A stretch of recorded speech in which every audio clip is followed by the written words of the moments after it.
Shri Swami Samarth doctor rakhi सोमवारी काय करायचं हे सांगण्यासाठी आली आहे. सोमवार हा शंभोचा वार आहे आणि आजचा हा विशेष असा आहे की कालची आषाढी एकादशीचा आज आपण उपवास सोडणार आहोत.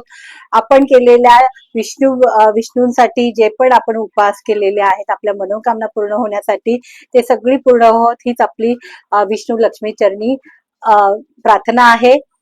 आज गणपतीला फूल आणि दुर्वा द्यायचे आहेत. शिवशंकराच्या पिंडीवर थंड पाणी तांब्यातून द्यायचं आहे. जमलं तर दूध घालायचं आहे. थोडे तांदूळ, थोडी साखर किंवा गूळ, बेल, फूल असा त्यांना अभिषेक करायचा आहे. जर तुम्हाला पंचामृतचा अभिषेक जमला तो करा, उसाचा रसाचा अभिषेक जमला तो करा, डाळिंबाच्या रसाचा अभिषेक जमला तो करा. तुमच्या भक्तीने तुम्हाला जे पण अभिषेकामध्ये शंभूला प्रसन्न करण्यासाठी करायचं असेल ते नक्कीच करा. कारण हाच आपला पिता आपल्याला सर्वस्व देणारा शिवशक्ती असलेला, त्रिनेत्री असलेला, गंगाधारी असलेला, रुद्रधारी असलेला, सर्पधारी असलेला, त्रिशूलधारी असलेला, डमरूधारी असलेला शिवशंभू. आणि याच बरोबर आपला दिवस सुरू करायचा आहे. आज जर तुम्हाला जमलं तर दानामध्ये तुम्ही दूध, चहा असं काही देऊ शकता.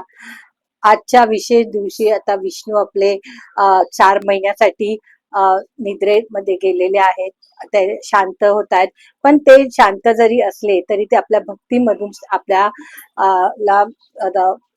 आपल्या अडचणींना ते साथ देणार आहेत. आपण त्यांची भक्ती करायची आहे आणि 4 महिने त्यांचा निद्रा जपायची आहे.